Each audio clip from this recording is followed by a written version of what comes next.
Être libre, ce n'est pas seulement se débarrasser de ses chaînes, c'est vivre d'une façon qui respecte et renforce la liberté des autres. Nelson Mandela. Depuis quelque temps, la Banque africaine de développement, BAD, traverse un moment de turbulence. Le moment, disons-le, est inopportun quand on sait les difficultés actuelles des pays africains.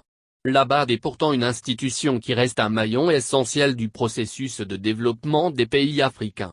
Fondée en 1964, la BAD est la première institution de financement du développement en Afrique et est l'une des 5 principales banques multilatérales de développement au monde. Le groupe de la Banque africaine de développement, BAD, a pour objectif premier de faire reculer la pauvreté dans ces pays membres régionaux en contribuant à leur développement économique durable et à leur progrès social. À cet effet, il mobilise des ressources pour promouvoir l'investissement dans ces pays et leur fournit une assistance technique ainsi que des conseils sur les politiques à mettre en œuvre. Depuis 2015, comme toutes les banques multilatérales de développement, la BAD entend poursuivre des objectifs communs, connus sous le vocable Objectif de développement durable, ODD. Mais voilà, pour financer les projets de développement, il faut mobiliser les ressources. Or, la mobilisation des ressources exige une crédibilité de l'entité emprunteuse. De ce point de vue, les récentes attaques contre le président de la BAD ne militent pas en faveur de l'intégrité de la banque panafricaine. Dans cette contribution, nous soutenons l'idée d'une commission d'enquête indépendante, comme le moyen de préserver l'intégrité de la banque panafricaine. Pour ce faire, nous rappelons, en premier lieu, la création de l'institution. En second lieu, nous présentons la situation conflictuelle qui prévaut et les raisons. Enfin, en troisième lieu, nous encourageons l'idée de la commission d'enquête indépendante, comme la solution à la crise. 1. La création de la Banque africaine de développement. L'accord portant création de la BAD a été signé le 4 août 1963 par 27 ministres africains des Finances réunis à cet effet à Khartoum, au Soudan.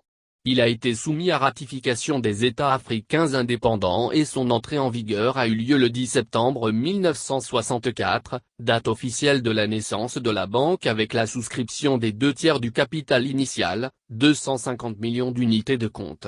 L'Assemblée constitutive pouvait alors se tenir, du 4 au 7 novembre 1964 à Lagos, au Nigeria. Mais la formule de Ragnar Nurks selon laquelle un pays est pauvre parce qu'il est pauvre reflète l'idée commune, le sous-développement est un cercle vicieux. En effet, l'épargne est insuffisante car le revenu est bas, celui-ci est bas car l'accroissement de la production bute sur les imperfections du marché, sur le manque de capitaux, sur l'absence de stimulants pour l'investissement. Dans ce cas, amorcer le développement, financer la transition économique, tel est le principal problème, jusqu'à ce que l'épargne intérieure atteigne un niveau suffisant et que la croissance s'auto-entretienne. Il en découle que le développement devient alors une promesse de financement. La messe est dite car dans le cas de la BAD, la faiblesse des ressources des pays membres l'oblige à ouvrir son capital aux pays non régionaux, PNR, qui ne se satisfaisaient pas de leur participation au Fonds africain de développement, FAD, créé en 1972. Ils apportaient de l'argent sans contrepartie politique, sans participation à la prise de décision. Suite à des débats houleux, l'ouverture du capital est décidée à Libreville, au Gabon, en 1978, et définitivement approuvée à Lomé, au Togo, en 1981. Le capital de la banque passe de 2,38 à 5,25 milliards d'UC plus 120%, avec l'entrée de 17 PNR, le 30 décembre 1982. Aujourd'hui, la part des 26 PNR est de 40%, pour un capital de la banque qui est de 93 milliards de dollars.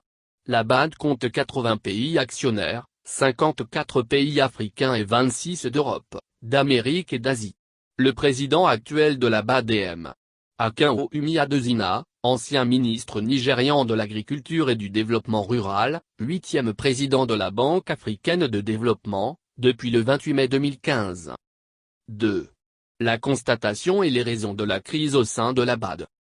La BAD, l'une des 5 principales banques multilatérales de développement au monde, fait l'objet depuis le début de l'année d'une série d'accusations embarrassantes, divulguées dans la presse en avril 2020.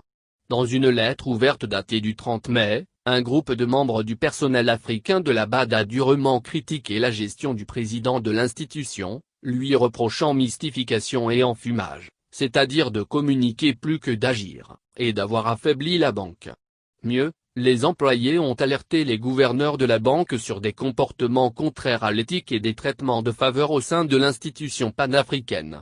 Akinwumi Adesina, ce brillant économiste et ancien ministre de l'Agriculture du Nigeria, 2011-2015, se retrouve accusé par une frange du personnel de favoritisme au profit de proches compatriotes et de comportements contraires à l'éthique.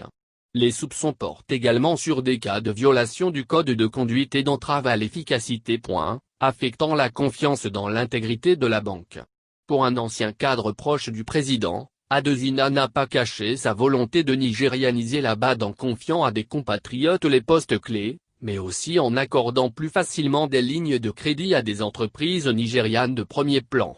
Pour d'autres cadres, c'est un faux procès car proportionnellement à ses parts de capital, le Nigeria, 9,33%, est sous-représenté parmi le personnel de la BAD. À l'inverse, la France, 3,7%, compte de nombreux salariés. En tout cas, le 19 janvier 2020, des cadres de la banque ont déposé plainte et transmis au département de l'intégrité et de la lutte contre la corruption de la banque un document de 11 pages détaillant 16 cas d'abus présumés, impliquant parfois directement le président Adesina. Des allégations examinées par le Conseil des gouverneurs de la BAD. En 2016, alors qu'un audit interne est demandé pour faire la lumière sur une affaire concernant un de ses collaborateurs, le président Adesina aurait, selon les lanceurs d'alerte, permis à son collaborateur de démissionner et de jouir d'une importante indemnité de départ. En octobre 2019, un cadre zambien qui aurait attribué frauduleusement, en 2016, 2 contrats d'un montant de 18 millions de dollars à des sociétés russes et américaines, a été promu. Visiblement, c'est un flagrant cas d'impunité qui laisse perplexe. L'enquête interne n'a pas pu arrêter les attaques contre le président de la BAD. Selon les lanceurs d'alerte, des membres du personnel proche du président se sont efforcés de saboter toutes les tentatives du comité d'éthique de remplir leurs fonctions. En effet, Akinwumi Adesina a été blanchi par la commission d'éthique de l'institution. Le 5 mai 2020, l'enquête interne ouverte avait permis de clore l'affaire, la commission ayant jugé les preuves insuffisantes. Mais le président n'en a pas pour autant fini avec les troubles car cette conclusion ne fait pas l'unanimité. 3. L'enquête indépendance comme une solution à la crise.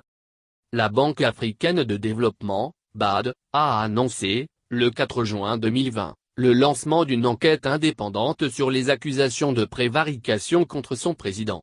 L'institution panafricaine de développement, qui siège à Abidjan, a finalement cédé à l'exigence justifiée des États-Unis, insatisfait de l'enquête interne qui avait totalement disculpé le Nigérian de graves accusations formulées par un groupe de lanceurs d'alerte.